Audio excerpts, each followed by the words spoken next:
Good evening, everybody, and welcome to Stat Check episode 189. This is What's the Points, Mark 2 or 11, depending on how you want to read that. It is the 16th of June, 2026, and it is the last day of the calm before the storm, which is in equal parts gratifying and terrifying, I think is the easiest way to describe it. I'm very excited for points tomorrow as they've announced them.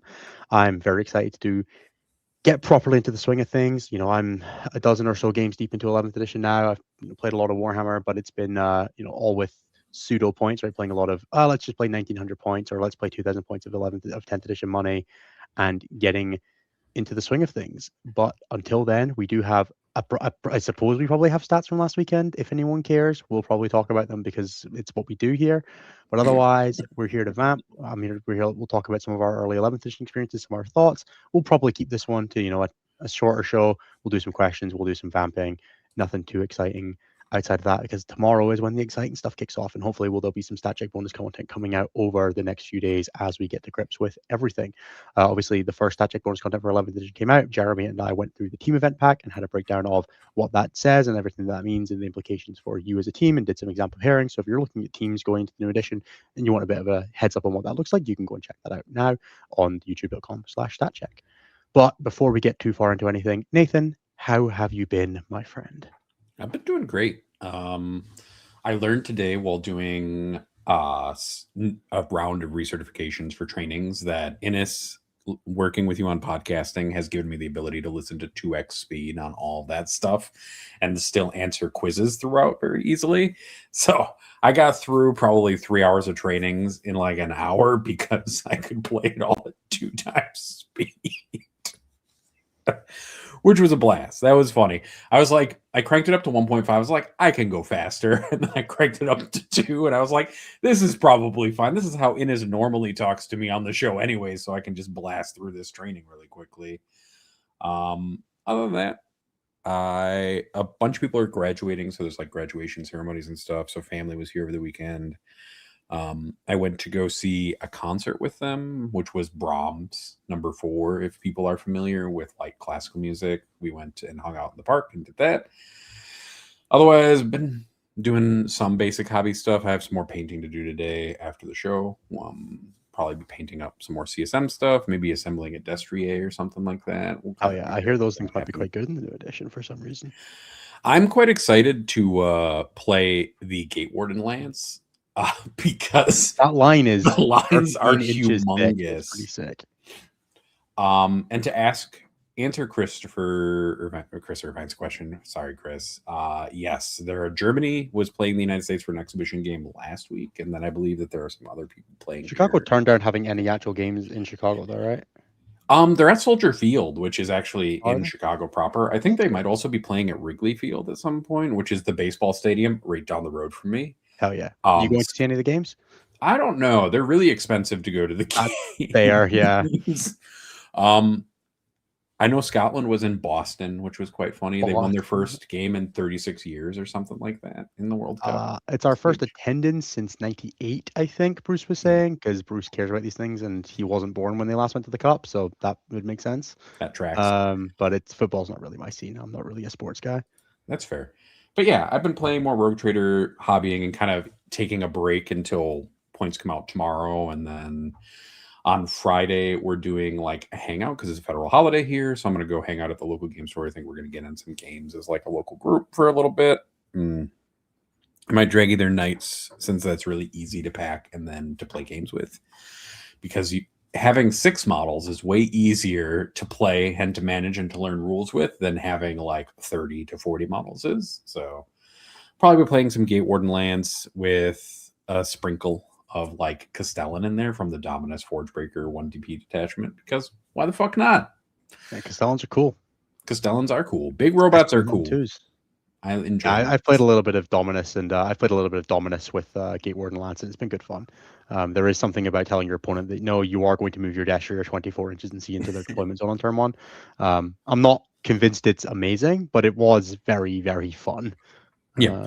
And I'm okay to have just fun for this initial part, especially before kind of like doing some practice for Ottawa in August, because it's better to have fun while loading the 11th edition like curve completely and like the missions and stuff like that.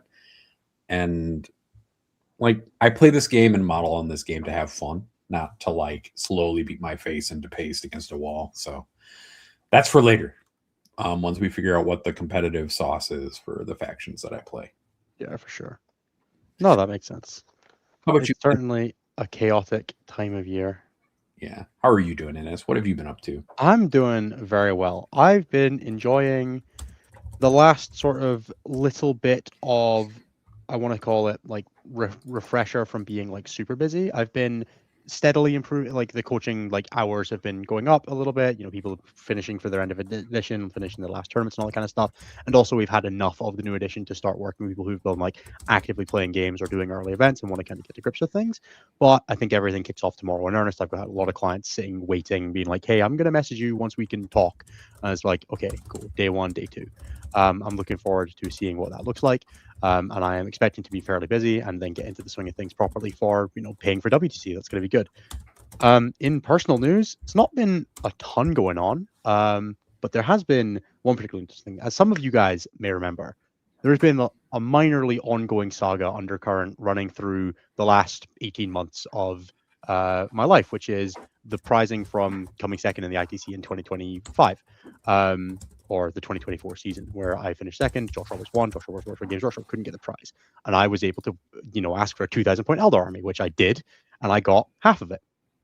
And then, because I ordered it right when the Eldar book came out, most of the stuff I ordered wasn't in stock, and it just never got dispatched. So I got in touch with GW and was like, hey, you know, is this getting sent out? And that was in sort of like October. They got in touch, and then he got back in touch and was like, oh, I'm really sorry. I'll check up with the shipping team and make sure it's got sent out. And as far as I thought, that was the end of it. Didn't show up. I got back in touch in February, and the email must have just got lost in the ether. Got back in touch a couple weeks ago, and they were like, oh, we're so sorry. I thought this got dealt with in October, and I missed your email in February. My deepest apologies. We're going to make sure that gets sent for you. And also, I've sent you an apology because it's been so long, which fantastic, right? Greatly appreciated. Didn't have to do that in the slightest, but they have. So what the apology was is rather stressful, but also exciting, which is to say that I got a new hobby project in the form of a Warhound Titan. That's so cool, though.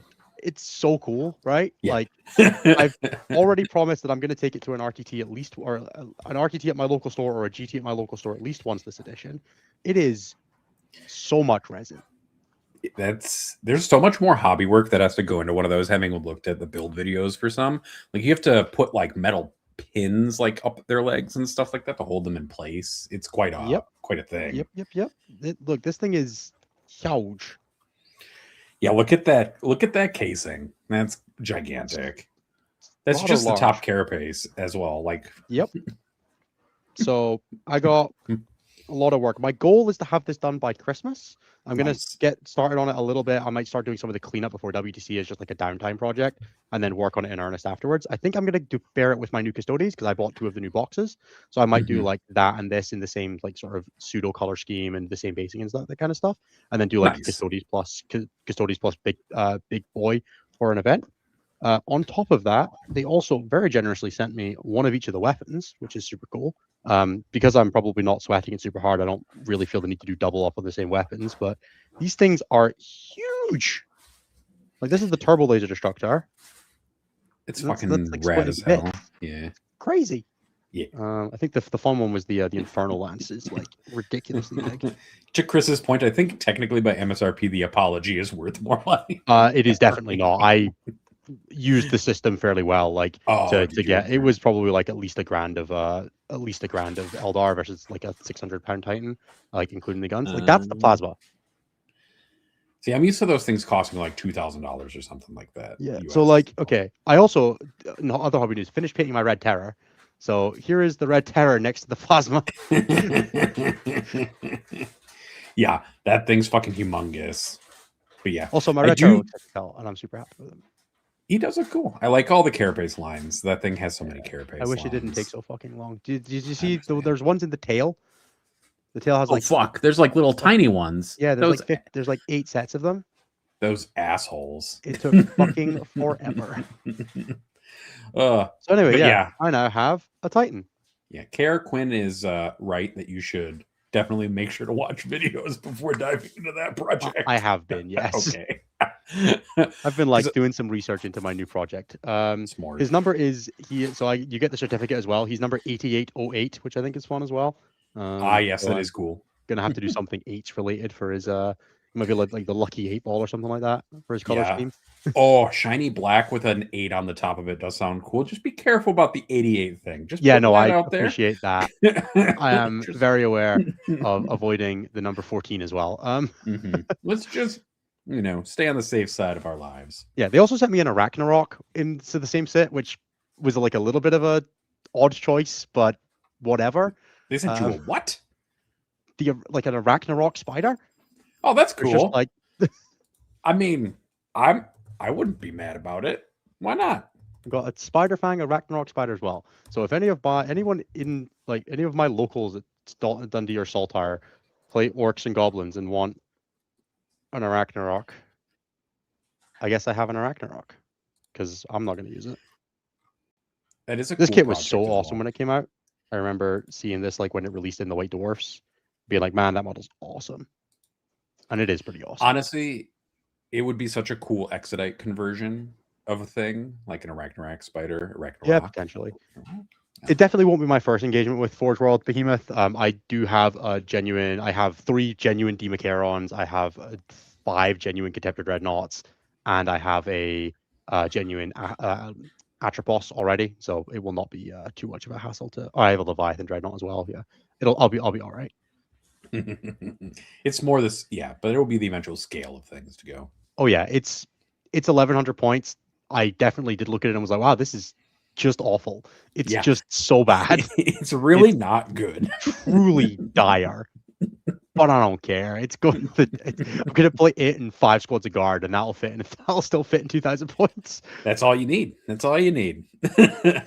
So yeah, I'm looking forward to getting it on the table. Get your power drill ready. Yeah, I have power drills and all that stuff, and brass rods on order, and I'm gonna get the pin visors and the drills and the hand saws and all that stuff. They've given me an obligation, not necessarily an apology, but they've given you some responsibility. Is the truth of it? Exactly. Some real my giant resin child. Yeah, that's awesome. So if you see me playing a Warhound Titan on TTS, mind your business, all right? It's some secret WTC tech you should all investigate immediately as the Warhound Titan on the table. And it's definitely not psyops, I promise. The quiet glare from Innis is all that I should live for, honestly. I'm definitely not psyopping anybody. Definitely not. Not even a little. All right. Let me do this coverage real quick for stats. Yeah, let's talk about stats, I guess. All right. The top performing faction by win rate was Chaos Space Marines still. They had a 61.73% win rate, and they won 3 events. I don't know what else people want from the stats for that. Less. It was 3 Pact Pound Zealot lists, if you're wondering who won events. Don't care. Yeah. In second place by win rate was Deathwatch, who had a 59.57% win rate, but they didn't win any events. So it's nothing to speak of. Gene Stealer Colts had a 54.17% win rate. They also did not win any events. So I don't think it really matters that they're winning that much as a product of their stuff. After them is Tyranids, who had a 53.66% win rate. Also, no. Okay. But they did win 2 events. They won 2 events. Wait. Yeah, they have 2 event wins in here. But I think they just won 1. And then did Greg Chamberlain with Tyranids win Leeds as well? No, he has 3rd in here, so it's just top something at Leeds. Yeah. Yeah, it's top 4. But McDougall did win an event using Subterranean Assault. That makes sense. That was pretty good. And then rounding out the top 5 is Tau, who had a 53.3% win rate, and they did win an event. Other event winners include Necrons managing to take 1 home with Awakened, Space Marines managing to take 1 home with Blade of Ultramar. Why does it say they took one? When it shows just, it doesn't matter. They have an event win in here. Tyranids have an event win, Thousand Suns have an event win, Astro Militarum have an event win, and World Eaters have an event win, according to the Good for World Eaters. base. I bet it had Defilers. Actually, I don't respect that guy anymore. I guess I can pull it up and see. Don't do that. I don't actually need the validation of that information. It was Berserker Warband that won, and does that ever mattered for whether they had Defilers or not? And I'm pulling up the list. It's too late. Cringe. 10th edition lists. It didn't. It had a Defiler in it. Yep. With No a Bale respect. Flamer and a No respect. Electro Scourge, though. No respect. It's just rude. It was just the base ass Defiler, and that's kind of fine. it. That's it to talk about for stats. There were 11 events over the weekend, but it feels a little bit like vamping to keep talking about stats as we approach 11th edition. You guys all cared really deeply about the 11th about the 10th stats, right? Like that's you guys are super invested. I'm sure. I'm sure we'll have one more week of some 10th edition stats because we'll have to talk about the Ottawa. We're just not the going to talk about it Edmonton next Open. week. I'm sorry. I guess not. We won't talk about them. We'll talk about the 99 the 99 different things we're testing at the point. Maybe the one or two events that use 11th edition stats, but we probably won't because we don't think we'll have the full stats pipeline in place for a couple weeks yet. But yeah. Oh, I'm sorry that's literally the only reason you stayed tuned in, Chris. I deeply, deeply apologize. Well, Chris, you can leave then. I'm not that invested in you specifically watching as a teammate of mine. Like you owe me. Like I have enough of your attention already. Oh, damn. You hear that, Chris? You hear that? All right. But yeah, that's really all that's going on. Chaos Space Marines continue to win with Pack-Bound Zealots with Defilers that are almost inevitably going to go up in points tomorrow since they called them out specifically in the article on points changes that are going into the app tomorrow. Yeah, that's kind of it. I definitely think that people should be expectant of Defilers points changes coming in tomorrow. They have already promised that it will. So I am just assuming that they're getting significant changes, and it would be really nice because all of my test games that have involved Defilers have been less fun than the ones that haven't. Because I think that I would play that data sheet if it cost 400 points. So anything less than that will be completely fine. Yeah, I don't think that Defilers are going to go away. I don't think that there's an amount of points that GW will put them to that they'll go away. You might see 1 to 2 instead of 3. Sure. I think you'll probably still see 3 if they're less than 400 points. You might still see 3 if they're less than 400 points. You just keep cutting out garbage, I suppose, until... Yep, you just keep cutting stuff that isn't Defilers, and you let the Defilers keep killing stuff. It'll make their bad matchups worse once they find a bad matchup. Like, that bad matchup will eventually get worse. But everything else will still continue to be tabled by Defilers. Yeah, the one thing that people need to remember is, like, it doesn't matter if your opponent's primary is better than yours if they are dead. If you just table your opponent, it doesn't matter that you're playing... is it disruption for dead models only scored in recon? Yeah, dead models only scored recon, so you're fine. You shouldn't even worry about it. I did see that Scary went 5-1 with Hammerfall bunkers, and that Scary. Yeah, but it was Scary in Canada, so like, does it really count? Like, no. Could you imagine losing a game in Canada? Cringe. I can't imagine losing a game in Canada, even though I've lost games in Canada. I haven't.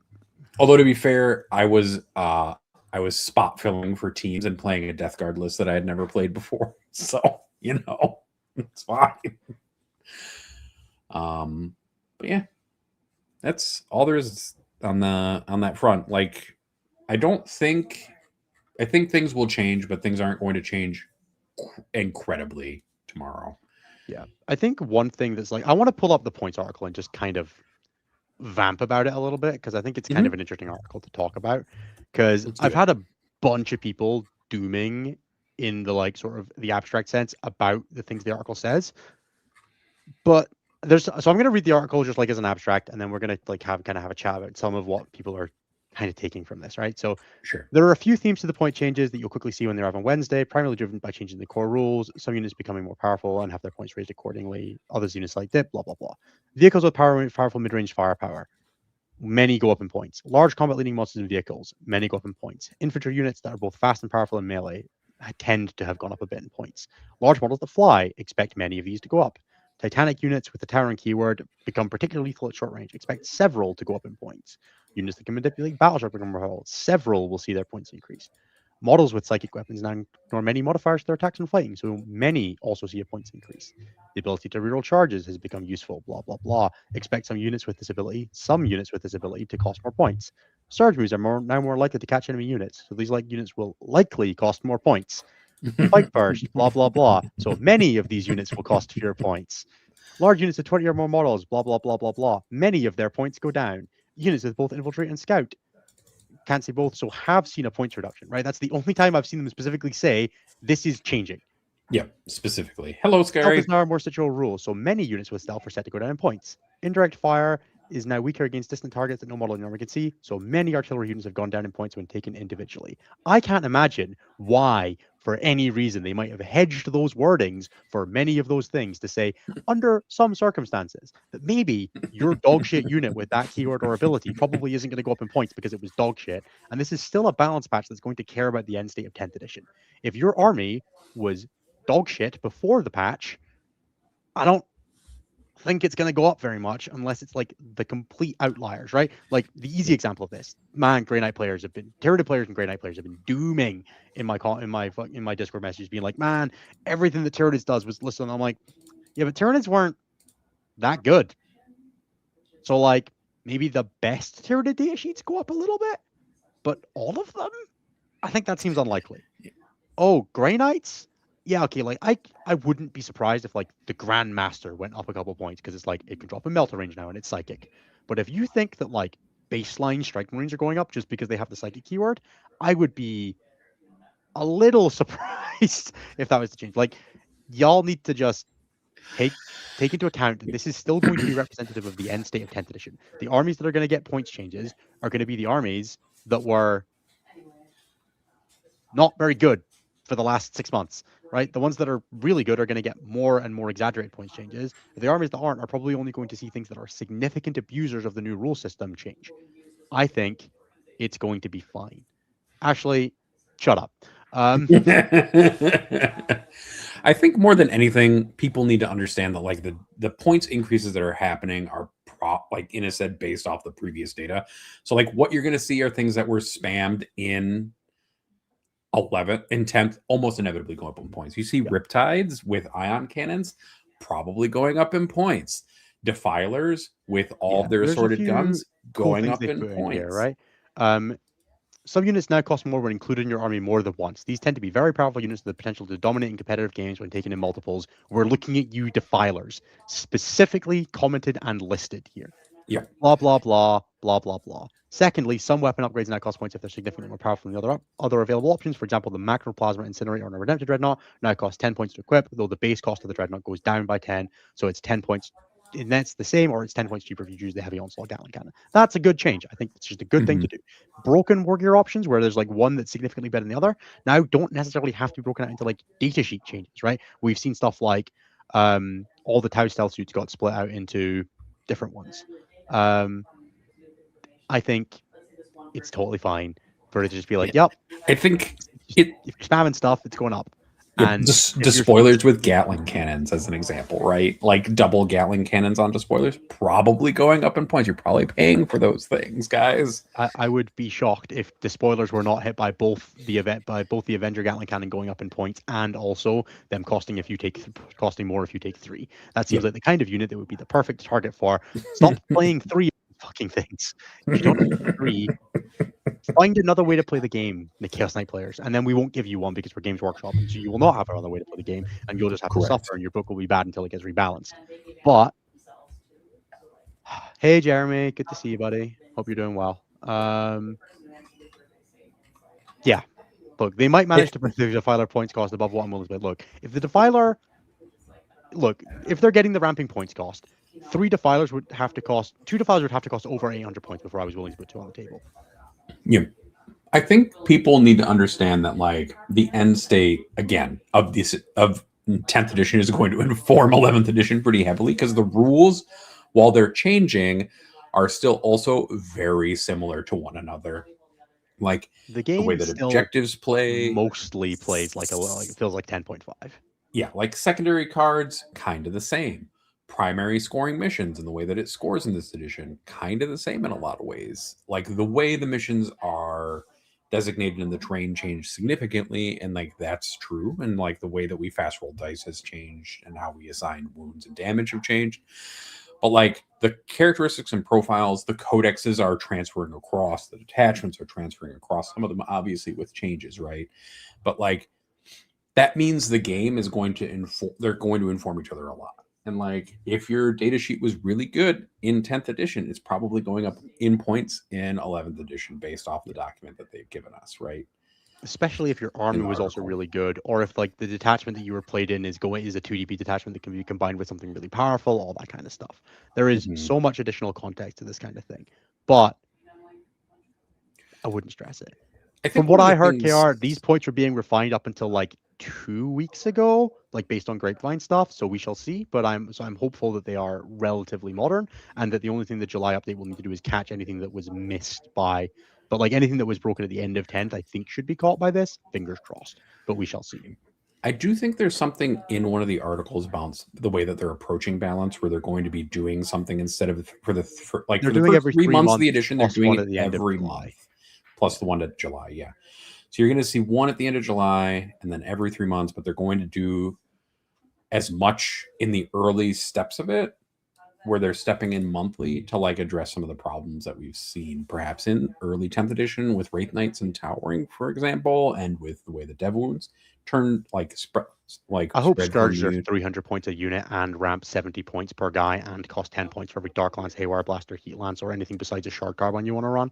I hate sure. that unit so much. I will let you know that like shard carbines are a separate, I think. Yeah, I think you should Yeah. have to still pay extra to play any weapon on Scourges. They should be Okay. 300 Okay. points base and 50 points per heavy weapon, even if the heavy weapon's a baseline option. But yeah, I think the biggest thing is that just expect a lot of stuff to go up in points if it I've was been useful. using a term pretty frequently in our internal testing of this is a great in 6 months list, Yeah. where I'm pretty confident that the earliest steps of this edition are going to be dominated by the easy armies to play and the easy armies to push around the table. Stuff like um, things like MkII, things like Defilers, anything in that kind of things like Knights, anything in that space of just like big stompy models that abuse the terrain rules well, that can play the simple missions like Purge and Take and Hold or priority assets and can just kill stuff. And then in 3 months, in 6 months, once we've had a balance patch that tones the edges off of that, buffs the underperforming dispositions, and adjusts the points of the things that are particularly abusive, there's going to be a bunch of armies that are going to be really sick in 6 months' time. But for the first 3 months, I think the nuance is always going to be challenging. I look forward to seeing what pressures the team event pack puts on. Like you will have to bring some reconnaissance and some disruption and some purge the foe and some like you'll have to play a bit of everything.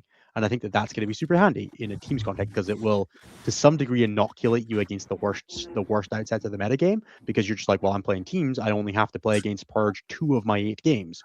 In the average, so there is a little bit of like I don't have to stress that too much. But in a singles environment, I could entirely possibly see a metagame where it's just like if it tends to be the true that tends to true the thing that most early content creators are saying, which is the purge of the foe is the strongest disposition, that you could rock up to a tournament and just play 5 purge mirrors. And I think that that Mhm. sounds fucking awful because Yeah. that purge mirror is just current purge of the foe, which to my money so far rewards playing the tallest purge list you can to use the terms.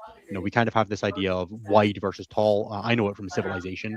Yep. Do you play a wide strategy or a tall strategy? One big city or lots of small cities. A wide strategy is lots of units. A tall strategy is strong individual units, but maybe not a super high unit count. I've played a lot of both types of army this edition. I think the Purge level mirror match particularly rewards you for playing very very tall armies with low unit count to avoid giving up the kill more. And Mhm. in a singles environment, playing the greediest purge list to beat the other 75 people in the room that brought purge lists might just be the best way to play at the beginning. And I think that that is stressful I think as a start point for the edition if purge does end up being the strongest. there's also something to be said at that point of playing kind of the disposition that seems to counter purge the best, which is disruption, at least seemingly out of the gate. Might be disruption, but only very single specific disruption things. Sure. I think, but like that's kind of the thought process that you're going to go into, like looking at some of this early meta, right? Because everybody is talking about purge. Everybody's trying to shove purge dispositions into their list decisions. That's what I've seen the most Yeah. broadly but I think that might partly just be coming off the space of it's the easiest one to play. It has the most simple Sure. game plan, and people like killing things. Like I know the Art of Wars video today that went up today had it as the strongest disposition with disruption at the weakest, and then I think that that's a reasonable take. I know I watched Sam Pope's video where he did like a sort of generalized breakdown, and it kind of landed at like Purge the Foe feels mildly favored into every single one of its matchups, with the possible exception of disruption, but that requires some specific builds. And it, yeah, like there were definitely some tough spots there, but there Sure. were also some really cool things. Like Prio has a good purge mission. I think if you build for it, it's very good, very easy to score. And like purge list that goes super tall will struggle at secondaries. So I think there is different pushes and pulls going everywhere. And until we've had more of a chance to get the game on the table, I think it's impossible to say. Like my biggest win so far Yeah. has been as Purge. One of my biggest blowouts against has also been as Purge, right? It's just very, very, very easy for it to go very wrong, right? When you play the Purge mirror match, or when you play Purge against some of the armies that can just like, well, I don't really have to do anything. I'm just going to stand on my objectives and I have to go to you. It can be a struggle. The fact that we also now know that Purge plays a decent amount of 6 objective maps. I have an analysis spreadsheet somewhere. I like how people are complaining. Malta's in our YouTube chat right now complaining about how we're psyopsing people with our current discussion. Oh, that's fine. Look, just Malta, just because Germany's playtesting is bad and you guys have landed on the wrong missions, like I'm really sorry. Like, what are you guys testing with England and just getting bad information from NOS all the time? I do think like this early before like the full rules release, like imagine feeling like there's you a can say lot anything of definitively before the points come out. Yeah, there's a lot of presumptions that we're making. That like some things are good and some things are bad without having seen points, like Innes just said. And like you can just play the strong detachments and like see if they just win out in disposition differences. You might just be like, you know what, my disposition doesn't actually matter that much. I can just play the mission. Let me like you can still play something like Pack Bound and just table your opponent, and then you know what, I'll do the priority assets actions once you're dead. Yeah, like my defilers do actions on your corpses is definitely just a thing. I made this, which was helpful for my sort of like initial understanding of how the maps all work and stuff like that, right? So it's like, okay, how does this disposition, how often does it play 4 versus 5 objectives? Can you guys see that well, or am I just sharing something that you guys can't read? I think you might need to make it a little bigger, bud. Cool. If you so I kind of threw this together. It's probably the best I can do. Where you guys can still read it, which is just, how does this disposition, what does it look like in terms of 5 objectives versus 6 objectives? Where can you play where you won't have to play against search? What missions can you play? And then on the A, B's, and C layouts, what versions do you play? And these are color coded. The purple ones are crucibles and hammers, the grays are searches, and the yellows are the oranges are dawn and sweeping. And then you can kind of scroll through and see what each one looks like into each of its dispositions. And that was kind of helpful for formalizing that reconnaissance is going to round 2. Reconnaissance is going to play a lot of Dawn of War. Was kind of what I took away from that one, as is priority assets. Round priority assets in round 1. You got very good odds of playing Dawn of War if you're playing one of those ones in round 2. So it was kind of interesting to be able to go through this and kind of see, what can attack into search, what can attack into purge the foe in a team context without giving them a search and destroy option, because you're always going to have a Dawn of War and a tipping point option and all that kind of stuff. Do you want to share this in the Discord as well? Absolutely not, because it has a bunch of additional information that I'm not showing you that's above this that I can't show. Sorry. Maybe we should copy out just this stuff and share it in the Patreon Discord. So yeah, I have a bunch of stuff like that I've been basically you can do a lot of a breakdown of like what do the maps look like, what do the dispositions look like, what do the attack options look like, and all that kind of stuff, right? There's lots of ways that you can try to approach these things, and it doesn't necessarily always mean that like you might be willing to take a worse mission to have a better map in a pairing and things like that, right? That's a very, very interesting place that exists. There you go, Jeremy. Jeremy's going to share something for everyone, because Jeremy's got you guys. That's my Team Scotland spreadsheet. I can't share that one. I mean, that's fair enough. I understand.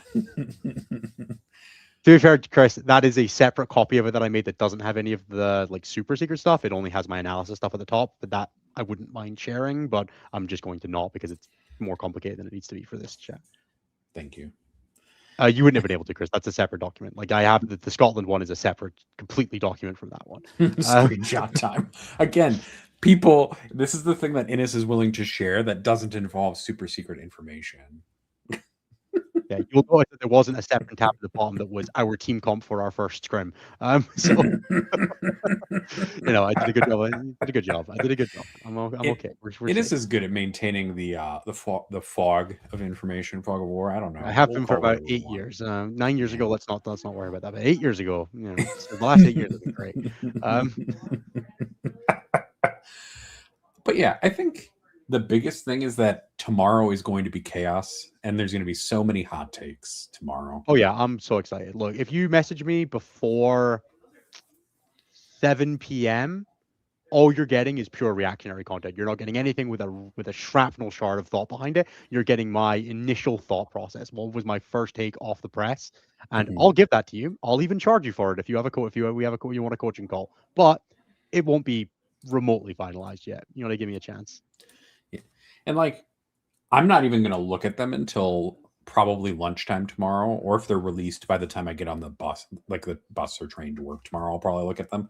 But like, I'm going to wait for you all to like burn yourselves out on hot takes Oh before yeah, I 100%. look at them. There is almost no chance as well. Like it's worth saying that there is a 0.000% chance that anyone's hot takes are completely accurate. Like Yeah. no one will get it perfectly right because everyone will have missed something or just not read one of the documents, or they'll have been thinking about it in a disposition that the attachment actually isn't, or some shit like that, right? Like it's super easy to do. It will happen. Mhm. Everyone's gonna need a couple of weeks of getting to grips with everything before we have anything resembling a realistic state of the metagame. Yeah. Again, that won't stop me making videos about it because it's fun and you guys, reactionary content is like the initial hot takes form the foundation for the metagame that will actually exist, right?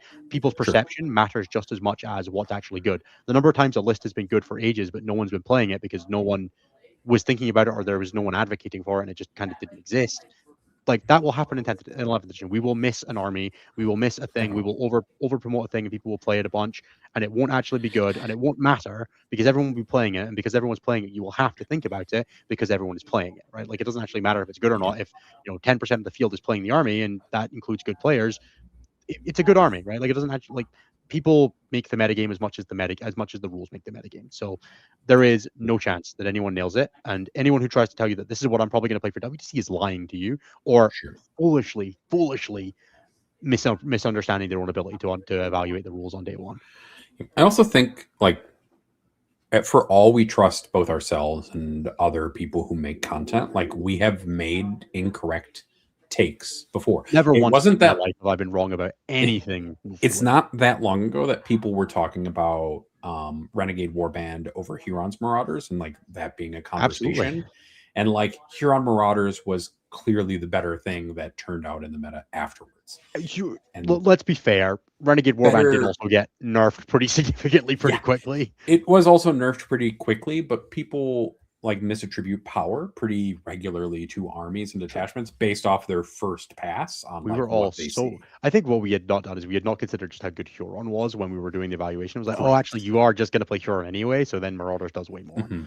Um, yeah, but like, come on, we had well, like Lennon being like, I don't think Defilers will be good at 250. Yep. Or We had saying people Wardens of saying those Ultramar weren't things. good. All Yeah. these kinds of things. People are crazy, crazy, crazy. I've played Rec Force libraries on Conclave. It was fine. That's about Well, about as far as I'm willing. I don't think I built my list very well, but it was fine. like people The are already -1 to wound, dooming -1 strength Titus brick is hilarious, though. I did enjoy that. and people are already dooming about how defilers won't be able to move on like the new 11th edition maps, and folks are misunderstanding how all those ruins are like less than 5 inches And tall. also, yeah, like a Defiler just like T-poses over the Guys, top of them. Like your defiler Defilers are moves quickly. so easy to move. Yeah, Like like they're not we trivial to move.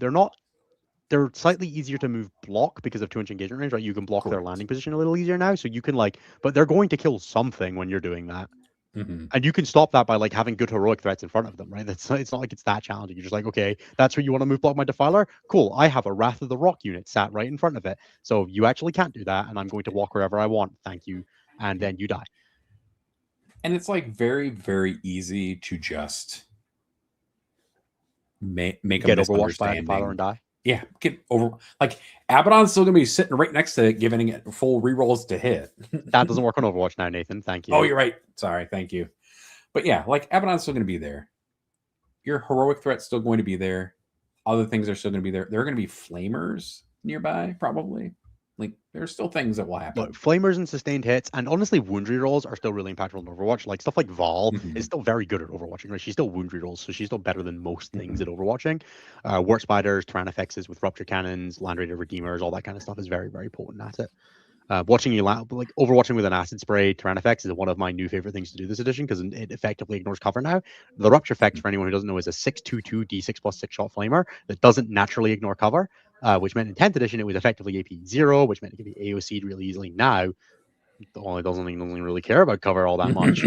So now you're just getting zapped off the table by that flamer. It's just pulling you I got straight two off of them. I got two of them on my painting desk. They're probably the next thing I'll do after now that I finish my Red Tower, but before I get started on my Titan, because I want to get them on the table. Mm-hmm. They seem like a ton of fun.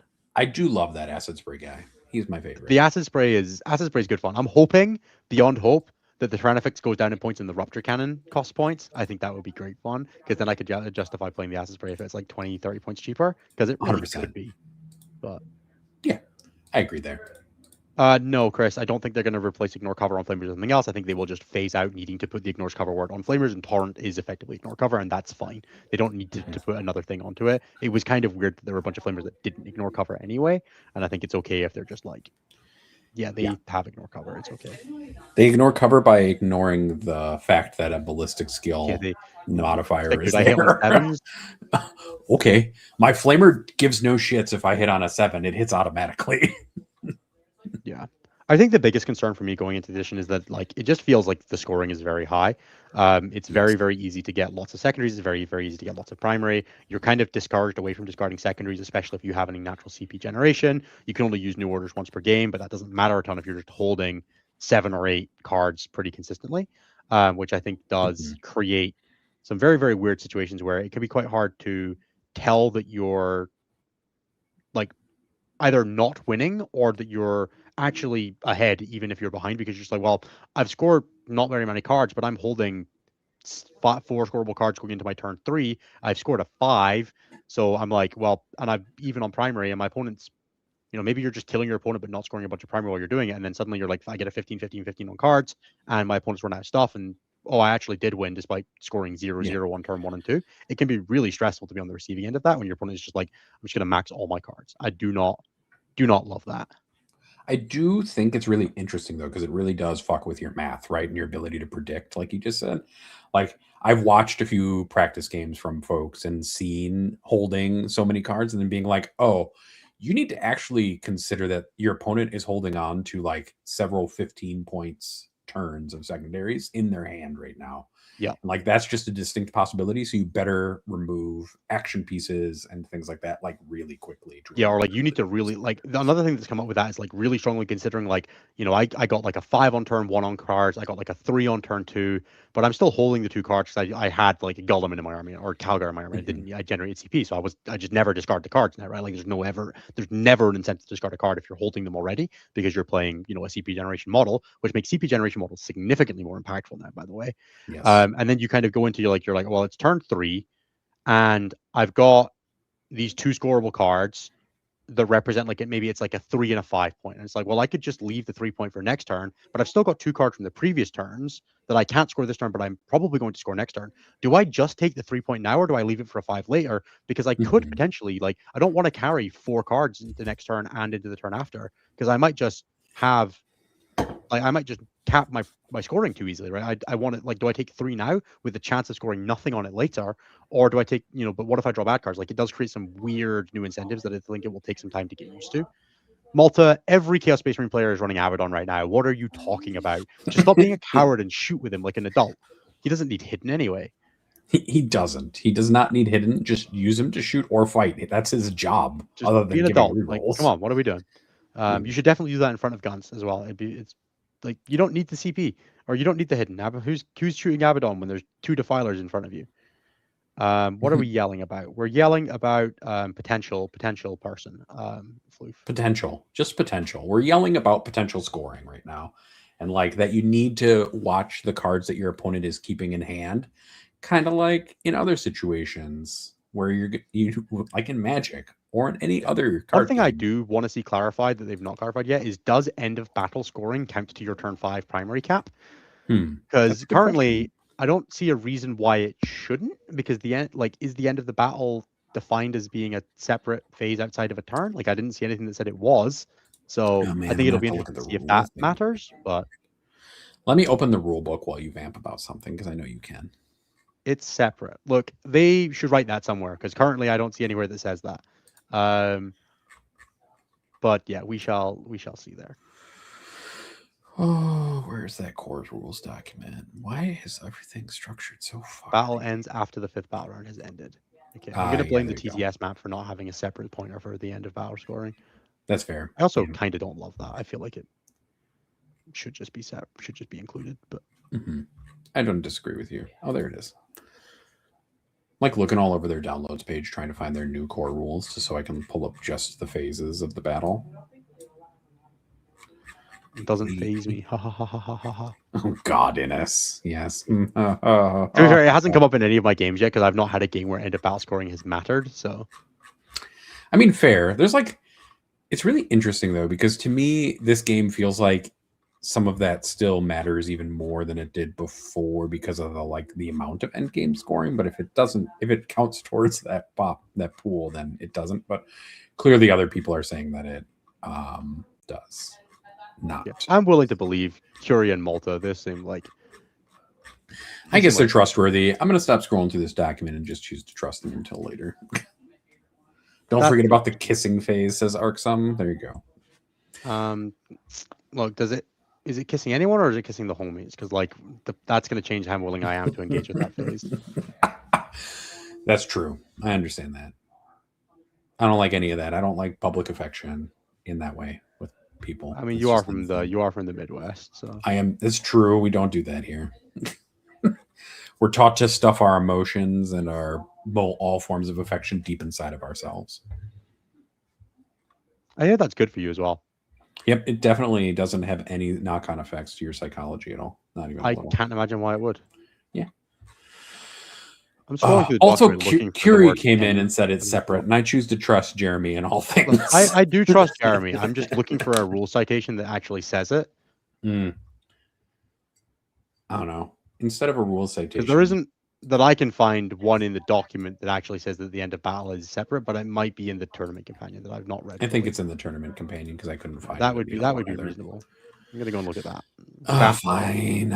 I'm gonna look for it. It's okay. You can. No, vamp. I'm looking for it now. God damn it. We're just two men. I'll vamp on it a little bit. All right. I've been playing Rogue Trader. It does say in step 13 the battle ends after the 5 battle rounds have been completed. So I would presume that means that, but because it does say after, so we shall see. Maybe it's on page 89. That's a great point, Floof. It's on the page that's missing. That's fair. It's in the appendix. The reason that the reason for happiness is also on page 89, and I'll believe it when I see it. All right. Do you want to do plugs? I should probably do the plugs, then we can do the questions, and have a nice tight night. Wouldn't that be great? Yeah, that would be nice for a change. All right. Plugs. It's Pride Month. Please remember that everything that we do this month is going towards our 3 causes for Pride, which is, I want to say, Mermaids, Thrive Youth Center, and Rainbow Railroad. There you go. We're giving away all the money we raise from super chats, through Patreon, through YouTube memberships. We're donating it to those 3 charities. We do that every year, as protection against annoying people in our chat, and also because they're causes that we truly believe in. So please do remember that everything that you do with us this month during the launch of 11th edition is going towards those wonderful causes. If you want to support us on that, you can check out youtube.com/statcheck, and you can leave likes, comments, subscribes on us so we get the ad revenue and get out to eyes and ears of more people. You can also do all the usual things like becoming a member of our Patreon or our YouTube membership program. That's patreon.com/statcheck, or you can obviously do the YouTube memberships in the box below. If you want to hear more from StatCheck, you can check out that same link, youtube.com/StatCheck. There is a bunch of content there every month. That's from us and all the other podcasts on our network, like End of the Matrix, Take Out Cameras, Champions of 40K, Medicaid's Orders, and back episodes of X and One. And there might even be more. I've honestly lost track of how many podcasts we have now. It's crazy. We have so many awesome people making awesome content through StatCheck. You can also find a bunch of bonus content from myself and other people on the website, as well as even more behind the Patreon and YouTube memberships paywall. Yep. I will hopefully have a bunch coming out over the course of the next few weeks, because there's no better time to strike when the iron's hot.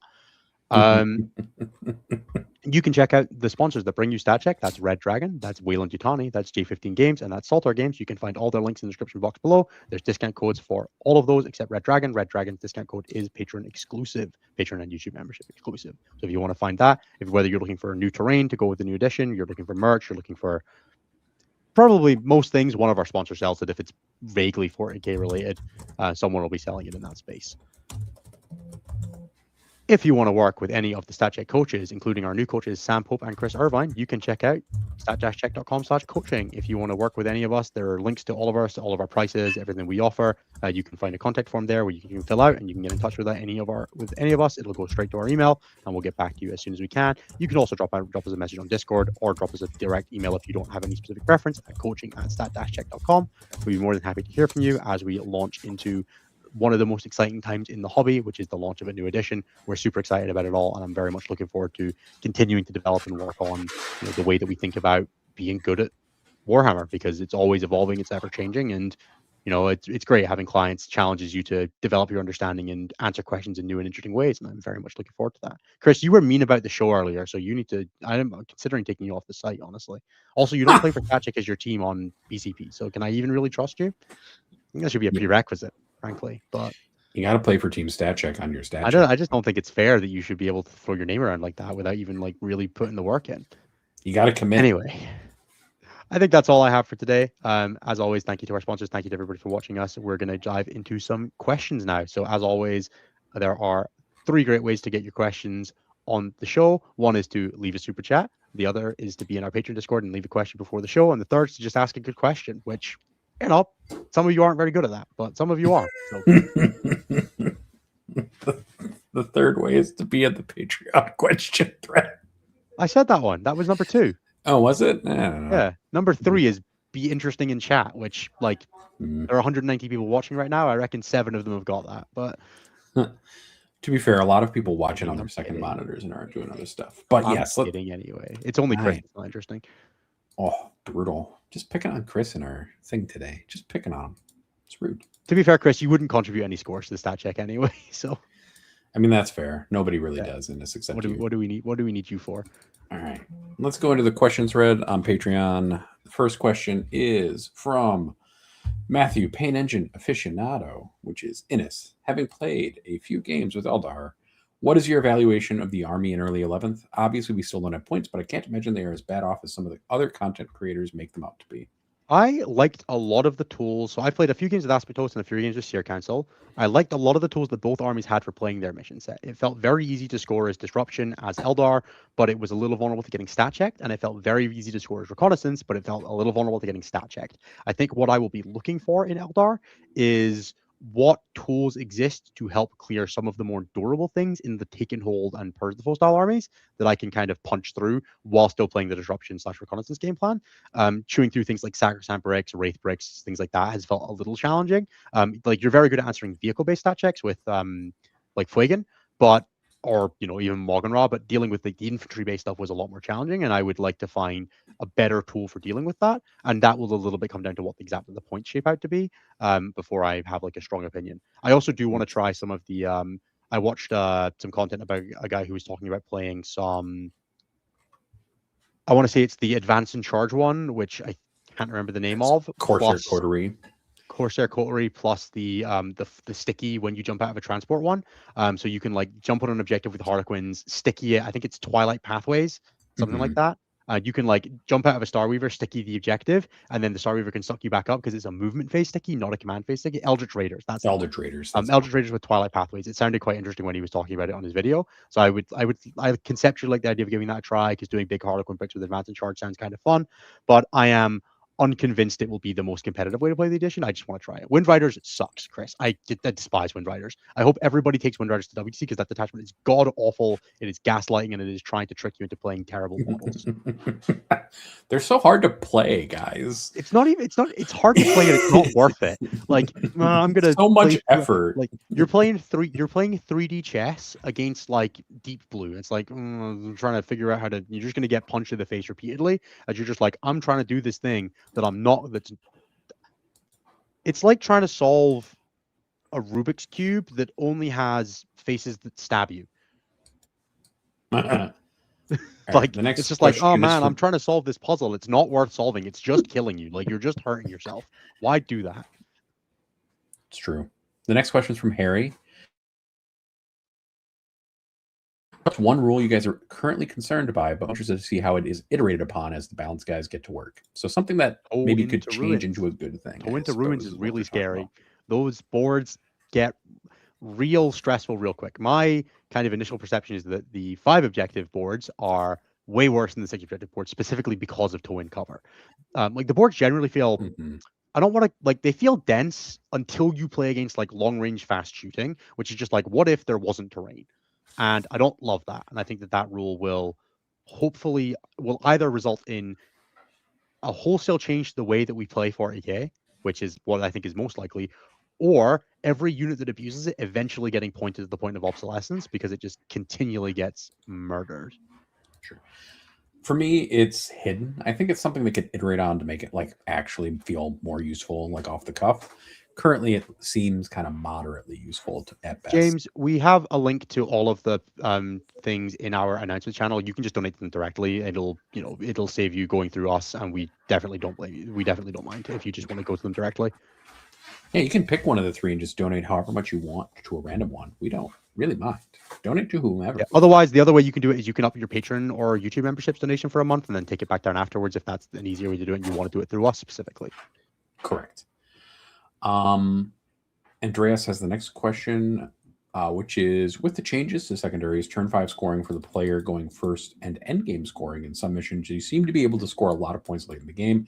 Do you think this rewards a more passive play style conserving resources, or does it mean you have to be even more aggressive because, on the contrary, the best chance you have to avoid a drawish outcome is to deny kind of have to go and make your opponent have it, because otherwise they're just going to sit there and passively score and you're going to draw cards at each other, and that is not a consistent way to win games. Like, you are not going to win a game by jacking off in your deployment zone now. You are going to have to go and do something about it, and different missions and different armies have different capacities to do that, and that is challenging.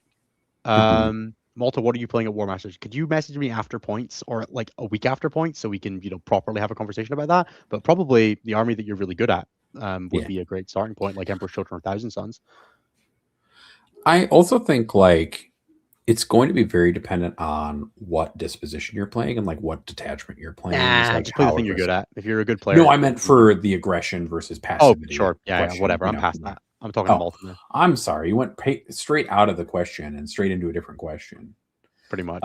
Sir Beardle has the next question, which is, do you guys think the trend of late 10th continuous to just take the biggest units or monsters and vehicles, full out punch power, and just play Purge all day long, or will we see more intricate builds? I think it's going to be the easiest way to start playing the game, and we will discover over time what the best versions of intricate builds are, and people will tend to bring those, and people will also, I think, because we're likely to see a lot of Purge centralization in the early edition, because all of the content creators that I've seen anyway, the German scene might be doing different things, but all of the English-speaking content creators that I've seen saying that broadly Purge seems like the easiest. If there turns out to be builds that are very good at beating Purge, specifically because you know how they're building, you can then sidestep that and try to go for the Duke, which then introduces like the rock, paper, scissors, lizard, Spock kind of side of it of, well, now I'm going to sidestep into attacking the next one, into attacking the thing, into like, oh, well, if everybody's playing priority assets to beat Purge the foe, what beats priority assets? And then you kind of chase your own tail down the line of like, okay, but at what point do I just play an army that's good and I don't worry about my disposition, right? Like, that's very interesting. But also there will be things like Gladius and Prackbound Zealots have to play Prio. They can't choose not to. And if that's still just the best way to play those two armies, it doesn't matter if they don't have an amazing matchup into Purge. If they're just like, well, my army beats that because I'm just better at the game than them, I'm just going to kill them, right? That's totally fine. If your detachment and army are so good, like, you can just play those. Just play those. Like, don't give a shit about your primary. You can score primary later. Like, you can just murder your opponent, guys. Just do that sometimes. Just do it. Dead models don't score except in triangulation. All right. Where they do score just so many points. True. Will has the next question. We're ready for 11th. Here's a fun one. Would you rather be forced to play Imperial Agents all edition long, or every time you used a stratagem, be forced to say its name and describe what it does as if you were Seto Kaiba? If I had like like a mythical curse on me that made it happen so that I did that every time. And like I didn't have to think about it because like the idea of having to think about doing the Seto Kaiba thing is like really annoying. But if it was just like I am using go to ground, this allows me to reroll 1 dice, and that just like happened automatically whenever I started using a stratagem, I would be so on board for that. I would be doing that in a heartbeat. I would And also way pick that over one. agents. Like if it was like a curse that it like happened automatically, not just like a oh you have to do this otherwise like you pay a fine. Like I'd be annoyed about that one. I'd probably still do it, but if it was just like an automatic, like the spirit of Seto Kaiba possesses me and I see the stratagem and it's fixed, like I'm there for that one.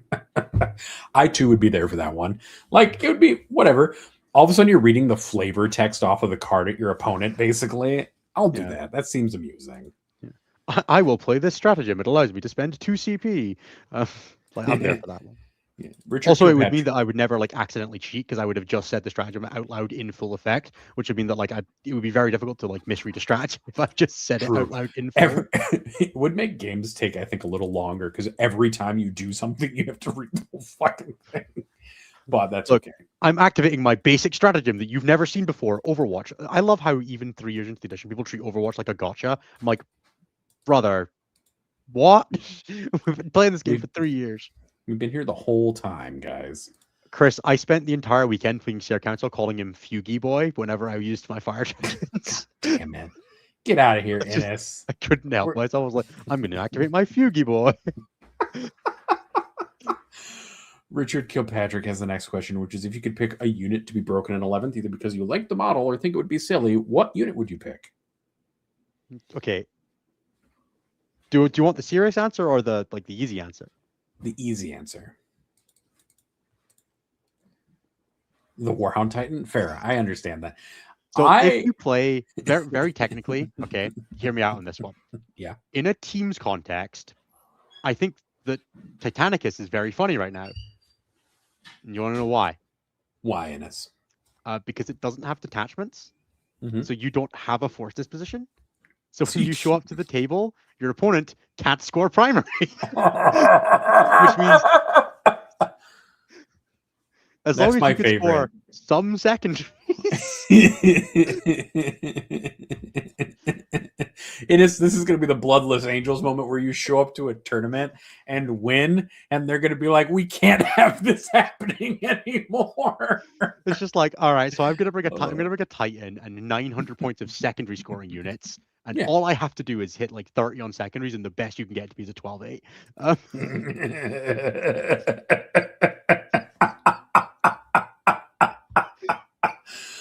Oh, I love that. Wouldn't that just be the most infuriating thing? Yeah. Now, the actual genuine answer is Von Ryan's Leapers. Come on, I own 21 of them. Please let me use them. He wants the Von Innis's Leapers to be actually dangerous. I do, yeah. He wants. I think I would love Shining Spears to be good. I think that would be a thing. That would be cool. Like, let Shining Spears be good. Who would be hurt by it? Yeah, that's fair. But also, Warhound Titans being good would be the funniest fucking thing on the planet. The rule is, when mustering your army, if your army faction is Adeptus Titanicus, ignore the select detachment rules step. I want Warhound Titans to be good just to see the sheer number of people fucking struggle bust their way through Hobby. Oh, that would be also very funny. Like that would be the actual thing that it would be more funny than anything else. You should have to have your certificate of authenticity as well to use one in the tournament. Like you should have to like if you don't bring this with you, your certificate of authenticity, you can't play a Titan. There you go. All right. Joshi has the next question. Oh, God damn it! Which Phoenix Lords have? This one is bad. We're gonna skip it. Okay. No, it's okay. You can read it. I'm just. It's a bad question. Which Phoenix Lords have the best and worst feat? Morgan Rods, Rat Nasty, and Lycuses are elevated, so you can see them better. I think like the sweatiest ones would be Maugenra and Fuegan. They would have the sweatiest. You said sweatiest. You didn't say best and worst there, so I don't know what. That's the worst feet. Are the sweatiest, stinkiest feet are Fuegans and Maugenras. I wasn't judging.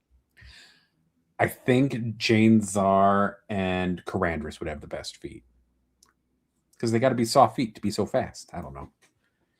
There you go. Jushi posted the question in our Discord like earlier today. Of course, I was thinking about it. Avanon has the next question, which is, I've been loving GSC and 11th. Outlander and Heroes is a joy. Have you folks had the pleasure of playing with or against it yet? How was it? I have broadly been avoiding GSC because they are one of the armies that I think is the most likely that I take to WTC. Therefore, I am trying to avoid coloring my perception until I have the points, because I don't want to, like, for like Eldar and Knights and things like that, it's like the odds I specifically take them to WTC isn't super high, but they're good for learning the edition with. But for GSC, I'm like, I don't want to play the wrong versions of this army. I want to see what points land at and like learn from there. So I've played against them a couple times. They've been okay, but I'm also like pretty comfortable that I'm going to have some cool options. I'm looking forward to trying some Final Day stuff. I'm looking forward to trying some Outlander Claw stuff. I'm excited to get back into them. I don't play GSC, so that's just for you, Innes, anyways. Kara Quinn has the next question. Since this is the first time that the vast majority of tournaments Can I add one more thing to that last question before we jump on, Nathan? Sure. Sorry, not to cut you off. I played against Floof, and he made them look incredibly balanced. So maybe they're just bad now, but I'm comfortable that a good GSC player will do well. So fair. Muscle Beach is dead. Yes, that is it. It was never good, and it's now worse. All right. Next one is Kara Quinn. Since this is the first time that the vast majority of tournaments will use the same terrain pack, missions, etc. in the history of the game, is this also the first time you think that the stats will accurately reflect the state of the game? So here's the thing. The stats accurately reflect the state of the game at large, regardless of people playing on different stuff, because people's mission packs are totally different a lot of the time. And the terrain on tables has never been consistent and will never be consistent because stores have different qualities, types, and styles of terrain. Yeah, we're now just going to complain about, oh, well, this event didn't have nubs on its terrain, and this terrain had big ruins, and this one had little ones, and this one's itty bitty, and this one's were 17 feet thick. People will always find something to differentiate themselves because we are tribal people, but also very broadly. All right, and I'm going to say this with my whole chest, Nathan. Sorry. Go for it. Terrain differences this edition were significantly overblown and did not matter nearly as much as you thought. I played the same list on multiple terrain formats many times and never gave a shit because it was just the same function. People who were good on terrain formats because lists and players that were good and lists that were good were just good lists. Very, very infrequently did it matter that there was a list that was like, it only specifically works on this terrain format. Because like even just the kind of space of being like, oh man, well specifically this list only worked because this GW terrain format only played layout 1 versus this one only played layout 8 versus this one only played layout 6 was just as big an impact. Like what? Like you're gonna sit there and look at a list now and you're like, oh, this list is really good. It won this GT, and you're like, well, it actually played 5 purge mirrors. So maybe it's not good. Maybe it just won 5 purge mirrors. Like, does it matter? Like what does that mean? We don't know. There is always additional distinction. So no, it will not be any more representative than it is now because it was already perfectly representative of the game. The other thing I want to say to people is that very often the top lists at any given moment in any part of the meta where there was a faction that was too good or like factions that were bad, that was generally true across all the metas. Like there are exclusions to that. Like there are always exceptions to any rule that you're going to give, like how often Votan win in Germany and stuff like that. Like the bigger thing of it is like that when factions are amazing, they're usually amazing no matter what the terrain format is. Like Defilers don't care if you're playing on UKTC or GW or necessarily on WTC formats at GT size defense. Like that Defiler is still just as good. When Eldar were good at the beginning of the edition, they didn't care either. Like they were good on all terrain formats because they were broken as hell. Like those kinds of things are just kind of true. When things are broken, the terrain format didn't necessarily control how broken they were. It may have tamped down on it a little bit, depending on some of the terrain format stuff. Yeah, but they were still generally you'll find that the only things that it really mattered to were the most extreme skew lists. Things like 4 Dorns, pure melee armies, like pure like just melee Blood Angels and World Eaters and things like that. Those armies were pushed to the extremes, but by and large, most armies function pretty well regardless of terrain format. Like you might have seen differences, but those differences were never accounting for a 5% win rate and variation. Like that was just they were accounting for like minor variations, and that was it. It was never that big a deal. And like I appreciate that I'm saying this from a perspective of like me, the player that plays with, but I also have 60 coaching clients, and many of those coaching clients play on different terrain formats, and many of them play the same list on every format Mm-hmm. because they only play one list. Or I have clients that play the same list, like two different clients that play the same list on the same terrain because we developed the list together and I recommended it to the client because I developed it with another client and it was good and working. And it was like, well, play it on this terrain format. Let's try it. Oh, it functions. Cool. Let's move on. Right. Like I have a lot of exposure to players at every level of the game. And I don't say that just to be like my appeal to authority of myself, but I have never seen a significant difference outside of the most extreme skew lists in this edition. You can also explore some of those differences in our stats. It's not like our stats don't collect some of those differences. It's just you have to use kind of different ways of filtering it out. Like if you want to see how the UKTC events differ from GW events, you can just filter to UK events, which mostly use UKTC terrain, and then figure it out from there a little bit. Like those are things that you can filter for on the dashboard if you really are interested in some of those differences. And you can see how some of the stuff does move around. Like that's not to say that there are never movement in win rates and things like that. You could also just look at like NTL format team events versus UKTC format team events versus WTC format team events and see that the lists are the same at all of them. Yeah. There's like, I think sometimes we overblow how important things are to the stats at large. Thank you, Joshi, for further supporting our point. I appreciate that. I did a first analysis of guard winners across terrain formats and turns out they were nearly identical over the 3-month period. I looked at even when normalized for detachments and player ELO. Thanks, Joshi. You're wonderful. I love you, man. I love the content that you make, and that is just fantastic. Thank you for backing up my argument perfectly. Yep. All right. Next question is for Sean. Do you think GW should be forced to offer alternate tactical rocks on sprues like they do for heads? I'm tired of cutting apart rocks that do not fit on a natural basing scheme. I think every model should be able to be built without anything on its feet. Innis just wants to see feet. No, I just think like I should be able to man, I love the Red Terror, but I had to just not put any. I just took as much of it off as I could and tried to put it on. But I'm like, it's really hard when you have like a model that's fighting it, like a model that's got like Eldar on its base, and then a model that's got because it's fighting against an Eldar model, and then you maybe have like Bayard's Revenge, which is like the Emperor Champion. I'm like, I have a guy of like on an Eldar Craft World rock stood next to a guy fighting an orc. Like, what's going on?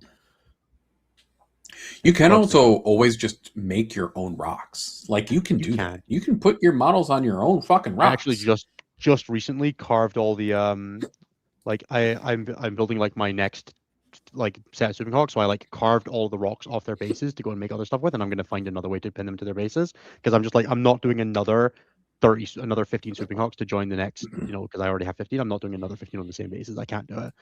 I need something to look a little different. So they're probably gonna get like brass rodded or something like that. So they're a little more airborne. Derek has the next question, which is, I haven't had the chance to play a game of 11th yet, but I'm seeing a lot of concern over both the maps being very open and hyper lethal, Tone especially, and the missions being very slanted towards 3 points to make games feel closer than they actually were. Is there any validity to those statements? I think the lethality is going to go up in this edition just because of the way that the terrain works and the way that some overall keywords interact with it. Yeah, I have broadly found that -1 ballistic skill is a less impactful debuff than cover than +1 AP was in most situations. Not exclusively, but the lethality for like low AP weapons feels much higher now. For high AP weapons, it feels a little lower, but most armies tend to have a lot more low AP weaponry than high AP weaponry, which does really skew it in the math in favor of the like low AP weaponry feeling more powerful. I think the lethality, like compared with Toin, like obviously this is pending points. Like if army sizes are just 20% or like 10% smaller than they were across the board, I don't think we'll notice this as much, because the lethality will just be less powerful. But also in that situation, the powerful models will be a more significant portion of your army, so you will feel it more. Like there's a lot of like push and pull to that. But broadly, my experience has been that it's about the same lethality so far, playing with 10th edition points, but a lot of that is coming from like the things that are. I want to phrase this the right way. What I am seeing is that a push towards being either vehicles or units that can be hidden are the only things that can maintain appropriate durability, because hidden or dead tend to be the binary game states right now. And there are some things that can sidestep that, some specific things, but broadly, hidden or dead has been my experience. And hidden can be either through the mechanic or through being behind a wall, but naturally being like actually using the hidden mechanic is the only consistent way to not be straight away dead in this edition, because everything just fucking explodes on contact. Yep. All right. I agree with that. Like my general understanding of how things have worked is either you're you're dead or you're not in complete line of sight. And that's kind of the two binary states of the game. Yeah, critical existence failure is a phrase that has been happening far too often already. Yeah, and I think that's something that GW is going to need to address, is actually the truth of it. I think a lot of weapons are like 1 AP higher than they need to be at the moment because they were like, well, we need to be able to punch through cover, and now they just punch through cover and also have an AP that's too high. Yeah, I agree. Calrain has the next question. Any insights on where sisters stand now? Sacrosanct with a Hospitaller and a Canoness.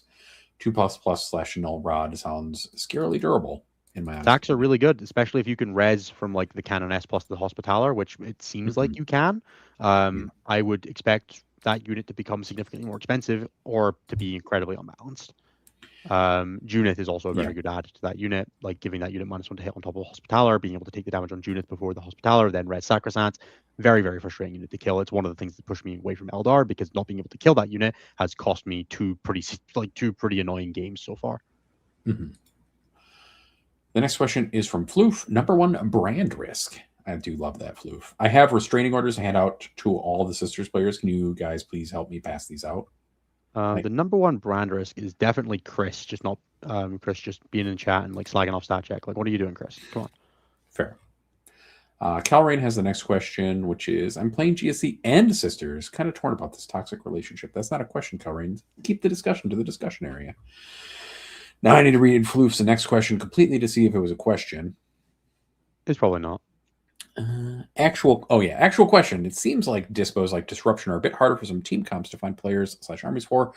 Early 11th meta aside, in the long run, do you think there's a benefit to focusing on harder scoring dispositions so that your team has a consistent anchor for those dispositions? I think having a player that is willing and able to play those dispositions and find the gaps in what people, if those dispositions are super uncommon in singles play, people will not be experienced into them. You will understand your mission into them better than they understand their mission to you, etc., etc. I think that's a very real point there. But also, there's a lot of leverage to pull there, as 598019001 says in chat. So we shall see.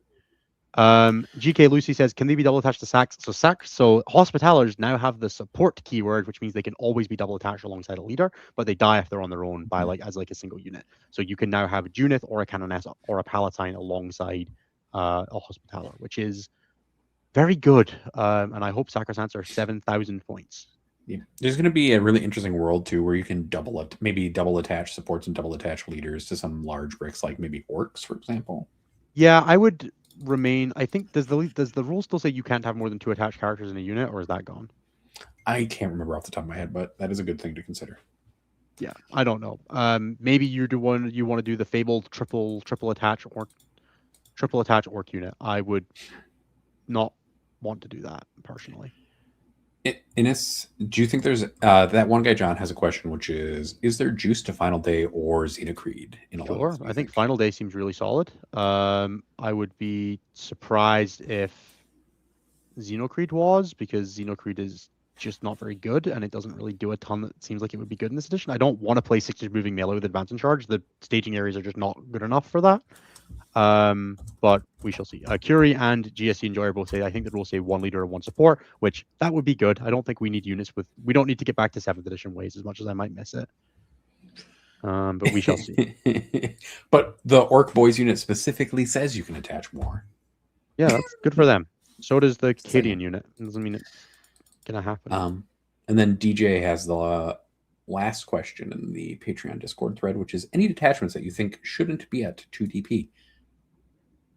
Ironstorm? Probably not, yeah. Ironstorm, maybe Army of Faith. Like Army of Faith stacking all this stuff has felt a little crazy. Yeah. Other things that shouldn't be at 2. Certainly Lords of the Forge for Admech shouldn't be at 1. It should probably be at 2. Valor Strike for Imperial Knights feels like a very aggressive 2. Scintillating Legion feels like a very aggressive 2. Yes. I can't think of any others off the top of my head. Veterans of the Long War feels like a quite aggressive 2. Yeah, Veterans of the Long War is one that maybe is considered. I do, man. I wish Creations wasn't a 3, but I get why it's a 3. It just makes me sad that it is. Yeah, there's a lot of things that I think. Like, look, do I think that Sisters should have more 1 DB detachments to go alongside that? Like maybe. Like I think that would be fine. Army of Faith, I just think that its aura stratagems sidestepping the one stratagem per phase restriction is kind of annoying, Mhm. and that is kind of annoying, and I don't love it. Uh, And we I shall do see. I do kind of wish both Tau and Sisters had got maybe a few more detachments out of this like situation, I but think they are Tau kind of in a limited specifically library. losing 2 detachments to get rewritten was crazy work. I Yeah. think they should have had kept those 2 and gotten 2 new ones, and that would have been fine. And the Sisters maybe could have done with getting 4 new detachments instead of 3, and then it probably would have been okay. Yeah. I do think Gate Warden Lance being 2 with kind of the current objective line situation is Yeah, kind of amusing and maybe not I'm intended. look, it was terrible before, right? So Yeah, it's it's definitely not like really that quite, crazy.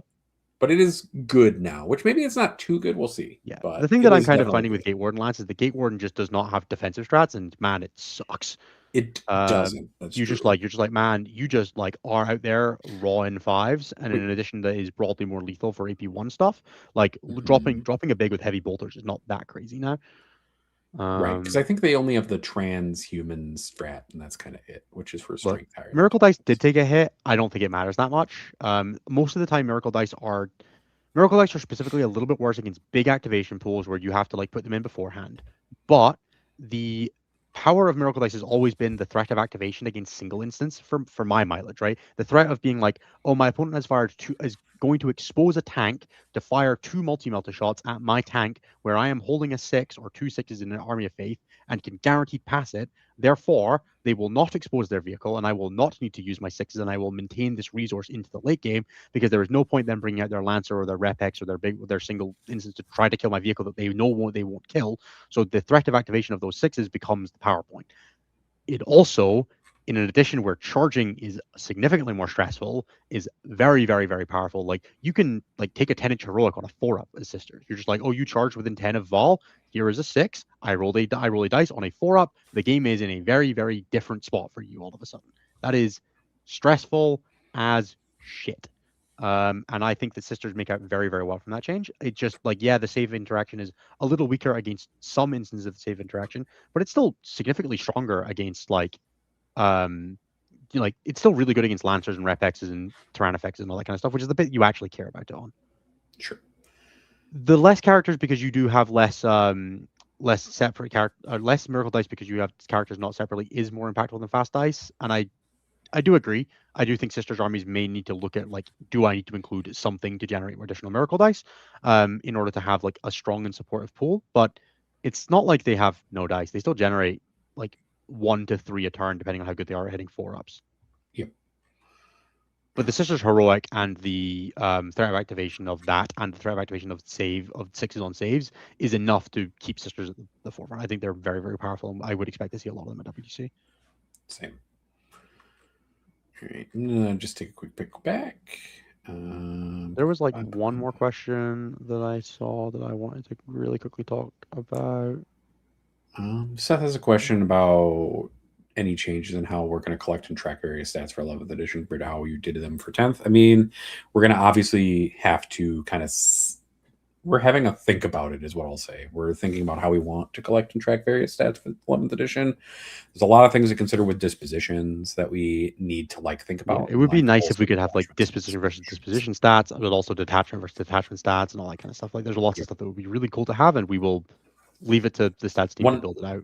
I one of trust the those guys to things get good information. one of the things to consider is that when you drill down really low into like some of the detachment versus detachment stats even now, is that those are very bare stats. And I don't think that we're going to have enough games like coming out to like change how that works, but we're going to have to do some stuff like we did in ninth with some of the custom detachments. Yeah, what I think will end up happening if I was a guessing man is that we'll have it like sorted by the twos, and then the ones will Mhm. be like like additional drill-ins behind that. So if you want to look at like Veterans of the Long War win rate stats, you can look at it, but Veterans of the Long War played as like you have like 4 options for Veterans of the Long War, right? You can play Veterans of the Long War as like Prio with Murder Fang or Murder Wing or whatever it's called, or Mhm. Purge with Murder Wing. You can also play it as, um, what is it?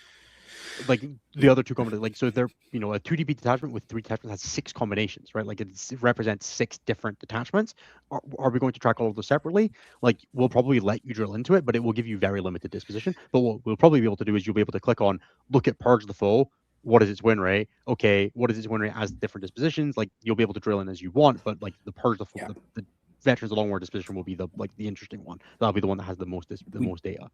Yeah, and we Disposition versus definitely disposition stuff will. will just exist. We will just have that. Yeah, Like we'll at some have point, that. we will just have this is what the win rate is for Purge the Foe into disruption, into reconnaissance, into the et cetera, et cetera. This is Yes. the expected score, all the kind of stuff. The same stuff we have on the dashboard now for armies. Right. And that's like definitely a thing, like go first win rate and go second win rate. Like disposition versus disposition is going to be like a key statistic to look at when we're looking at the health of the metagame as a whole. So it'll be a thing. We will 100. That is something that we will. Disposition like, is something we will definitely track. So. Yeah. Yeah, best Purge the Foe faction is on that maybe kind of thing. We're like Cliff is the slideshow that we had for the stream for the end of last month. We were working at getting that like automated so we can like slam data into it pretty quickly and have stuff. So we might be able to even do stuff like what was the most successful disposition for this faction this month, what disposition had the highest win rate and all that kind of stuff. Like there's stuff that we can do as we get more to grips with what data looks like coming out of the new edition. Also, we need to see stuff like what does the app format output look like? Does it give us the disposition in an easy accessible way? Is your disposition going to be on your BCP page, right? Like it'd be super cool if when you like looked at the roster, it was like this player, this faction, this disposition, right? Like, but is BCP going to add that so that we can read it super easily? We don't know yet. Tomorrow. But wouldn't it be wonderful if that was a thing that BCP just showed you? Is like when you looked at your list, it was like this player is playing Tyranids, disposition, Purge the Foe, right? That would be magical, and I'm going to recommend BCP does that if they aren't already, because God, wouldn't that be helpful? It would be nice. You're just like, oh, I'm playing against Purge the Foe. I know that before I rock up the table. It would honestly be nice if that was the second drop down after faction, but we'll see how it works out. That's all the questions that I've gotten marked in the Discord, and then that's all the ones that I've got marked in YouTube at the moment. Fantastic. Well, Nathan, you're going to do your bit then. Yep, I'm going to do the Cult of the High Five call out. So if you join the most expensive tier, which is the Crisp High Five tier or the Church of the High Five tier, then you get to create your custom thank you message that I will read out at the end of every episode. And yeah, that's how this works. And I enjoy this a lot. Innes does not, but as long as I'm here, Innes doesn't have to do it. So he doesn't get to complain about it. So that's how it works. Thank you to Christopher. Seeing how Innes won't let me write rude messages on stream, I left Nathan to read out my new favorite insult. Nathan, this needs to be read as dramatically as follow. As dramatically as you can. Ready? Okay. ... You, sir, are an overdunked biscuit, Irvine. Thank you to... I guess that means you're soggy, Innes, I guess. Don't say that. That's a terrible thing to say. Okay. Thank you to Willow Weeks. Thank you to Dan F. Thank you to Luke. Harridan's taking the subway at McCarthy. Thank you to David Clark. Thank you to Just Ear. Thank you to James H. Thank you to Colton Dan F. Miller. Thank you to Fungus. Thank you to John. V8 Gang. Loving that Europeans are discovering how good ranch dressing is. It is actually very funny. There have been like several Instagram posts and like various Europeans discovering what ranch is and then having way too much fun at it, which has been amusing. Thank you to Cam, FDan, Morton, Hog Emoji. Thank you to Archon, Biblically Accurate, Eldar Player, Hall. Thank you to Josiah Gettle. Thank you to Frankie. Thank you to Isaac, tonight on Stat Check. Dang it, Isaac, Tirada. This can't be the thing that's still there. Go fix that. Thank you to I have a team event in a week, and I have no idea what to play. Neither do I. Thank you to Steven. I just wait till round 5 to score 40 points, Ross. Thank you to Tom. My only VGC win was against Isaac, and that's enough. H. Thank you to Thanks, folks. Thank you to our sponsor this week, Raid Shadow Legends. Thank you to Come With... Well, I'm just shaking my head at that. I Raid know. Shadow Legends. It's just floof being a brand risk. Thank you to Come With Me on a Gucci Adventure, trademarked. Thank you to John Garza. Thank you to Henry. 11 out of the 18 penguin species are now considered threatened or worse, and that worries me for 18th edition, The Wizard. That does seem bad. 18th is going to suck. I'm so worried about 18th edition. Same. I'm actually not doing any games until 18th edition because I don't know what the rules will be yet. Thank you to Penny the Penguin. Will be very sad if Stat Check ends. Please do not make Penny the Penguin sad. This is your penguin fact. Thank you to Matthew, writing out the end of the edition on Craftworld Ulfway L. Thank you to Vivian. There's a lattice of coincidence that lays on top of everything. Thank you to Buff Rock, Nerf Paper, scissors are fine. Thank you to Alex, Biblically Accurate, Let's Go Emoji H. And then thank you to Luke, got that one last GT a week before 11th drops, Gallo. I'm sorry. I'm also sorry. I hope your defilers do well for you. Yep. All right. That's all we got. Thank you, everybody. If you're at a tournament this weekend, why? Unless it's an 11th edition tournament. Godspeed to everybody at GW Edmonton. I'm so sorry. You guys deserved better. I sincerely hope that I win 3 games at my local GT with a Warhound Titan, because it's going to be really funny. I will Agreed. potentially let the Discord decide like between a few options for what I play as the extra 900 points to go alongside it, but I think I want to do the Custodians, but I might let them decide like what Custodians to play alongside it, something like that, because I think that'd be fun. But that's a ways away. I got a Titan to build before that's even an option. Otherwise, I think it's time for you to say the thing. Bye-bye.